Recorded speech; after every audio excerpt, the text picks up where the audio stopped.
You'll notice he no longer suffers delusions of humanity. Affirmative. Welcome back once again, tribe. I got a short article read for you guys today. It has to do with protecting the children from these psychotic motherfuckers. OECD PISA results. Math and reading skills in unprecedented drop. Here's why that matters. The first Organization for Economic Cooperation and Development, OECD, study into student performance and well-being since the pandemic has been released, and it paints a concerning picture. The Program for International Student Assessment, better known as PISA, 2022 saw an unprecedented drop in performance across the OECD regions. Compared to the last edition in 2018, the mean performance in reading fell by 10 score points, while maths fell by nearly 15. This drop in maths was particularly apparent in countries like Germany, Iceland, the Netherlands, Norway, and Poland, says the OECD, which all saw drops of 25 score points or more.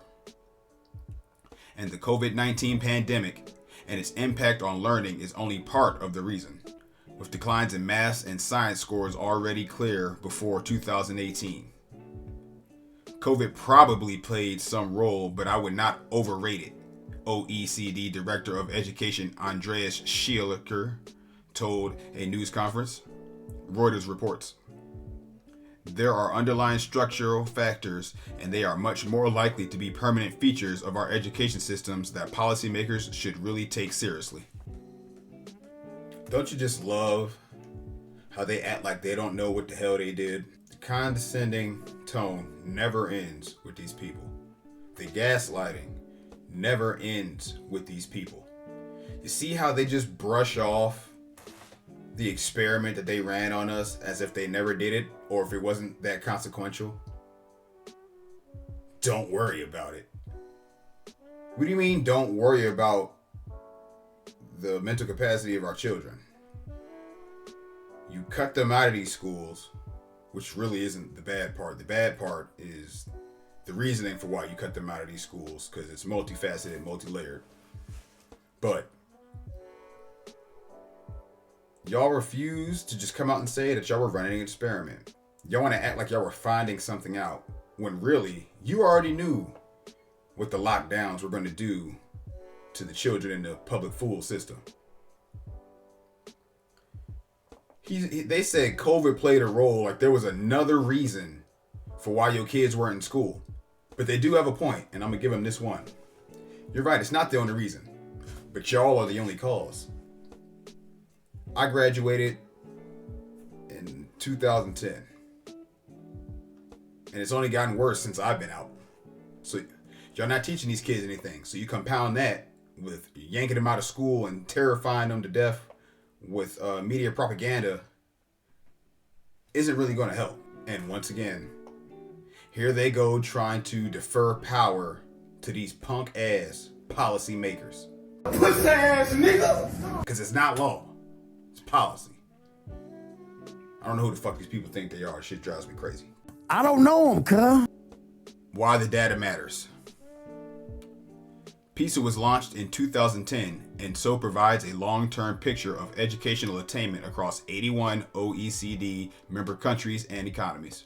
With around 700,000 15-year-olds tested in the latest PISA, the data and insights are a valuable tool to countries around the world.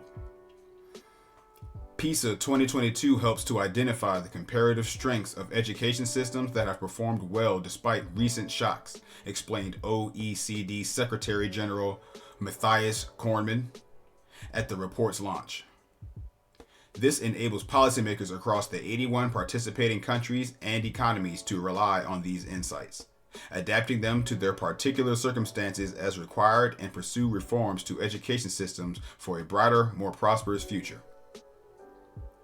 Building education systems that equip students with the skills, attitudes, and values for the economies of the future is essential. In January 2022, the World Economic Forum released its Defining Education 4.0, a taxonomy for the future of learning white paper, which aims to help develop these education systems. Achieving basic proficiency in these skills will also be essential to the jobs of the future, particularly as reskilling and adapting to the disruption of trends like artificial intelligence become ever more important. The World Economic Forum's Future of Jobs Report 2023 found that employers estimate 44% of the workers' skills will be disrupted in the next 5 years. The forum's Education 4.0 Alliance is working with government and businesses to ensure education systems are preparing students for these jobs of the future. So what we got here is a classic case of order out of chaos. It's a quite popular play out of their very small playbook. They unleashed a pandemic upon the kids, destroyed the normal way that they learned, and now they are reshaping them into their slaves of the future. Working from home in your 5x5 cubicle with only a bed and a working desk for you because you're a remote worker. That's what they're trying to train these kids up for. What do they call it? The fourth industrial revolution now? They gotta get y'all ready for it, don't they? Of course that is if you don't decide to rebel. They're getting you ready for it. Good luck with that. お前はもう死んでいる。 Bright spots. The report highlights several areas of hope, though including strong performers, but also the work done in many economies to expand access to education.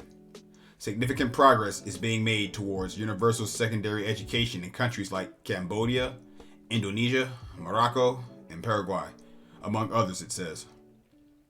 There have also been strides made in more equitable outcomes regardless of socioeconomic status, for example, in Canada, Japan, Latvia, and the United Kingdom, again, amongst others. However, the report does warn that the socioeconomic status is still closely tied to performance. For example, socioeconomically disadvantaged students are 7 times more likely than advantaged students to not achieve basic maths proficiency. But several economies, particularly in East Asia, show strong performance across math, science, and reading, offering lessons to other education systems. The only thing I want to touch on in that paragraph is, who created the socioeconomic disadvantages that some of these students you talk about are suffering from? We got to get to the root of the problem, people. We can't just sit around here pointing fingers in the wrong directions. We know who the culprits are, because the culprits can't seem to shut the hell up and carry out their plan in silence. They always got a monologue at you. Where'd you get those glasses? Lessons for the world. The OECD highlights 10 lessons that can be learned from resilient education systems, some specific to the impact of COVID-19 pandemic, some far broader. Number 1, keep schools open longer for more students. More brainwashing. Number 2, prepare students for autonomous learning. On your own initiative, pick how you want to serve us. Number 3, build strong foundations for learning and well-being for all students. More brainwashing. Number 4, limit the distractions caused by using digital devices in class. Let's take away the devices we hooked them on. Number 5, strengthen school-family partnerships and keep parents involved in student learning. Y'all just straight up lying. Number 6, delay the age at selection into different education programs. Let's stunt these people's growth again. We already pushed adulthood off to 18. Number 7, provide additional support to struggling students instead of requiring them to repeat a grade. If they die, they die. Number 8, ensure adequate, high-quality education staff and materials. Do brainwashing supplies for more brainwashing. Number 9, establish schools as hubs for social interaction. More brainwashing. Number 10, combine school autonomy and quality assurance mechanisms. Bow down to your AI overlords. So now that we've gotten through all of that, I just have to ask people, are we going to continue to put our future, which is our young ones, in the hands of these maniacs? Don't you care about your kids? They don't care about your kids. That's just guinea pig lab rats to them. It's time to take responsibility. I know what a lot of you people are saying. Randall, I don't have time to homeschool my children. That's because you're out of order. Now, we can go into a whole diatribe about why that is. That'll just end up with people calling me a misogynist and unprogressive, and I'm stuck in the past. So we ain't gonna go there right now. But if you got a brain in your head, you already know what I'm thinking. Go ahead, take a guess. Put it down in the comments. We can talk about it. You need people like me.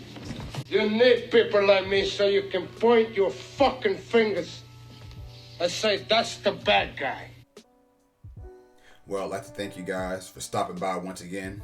Wasn't here that long this time, but I thought it was something that everybody should take some account of and do some thinking. If you ask me, I believe people should be homeschooling their youth. You should not be trusting strangers with your children and their futures. Also, don't forget to like, share, subscribe, and I'm going to see you guys next time. Why don't you bring your media cameras over there if you want to see some real truth? So say good night to the bad guy. Go on. I am a human being. I exist. Delusions, Mr. Wordsworth. Delusions. Send the word.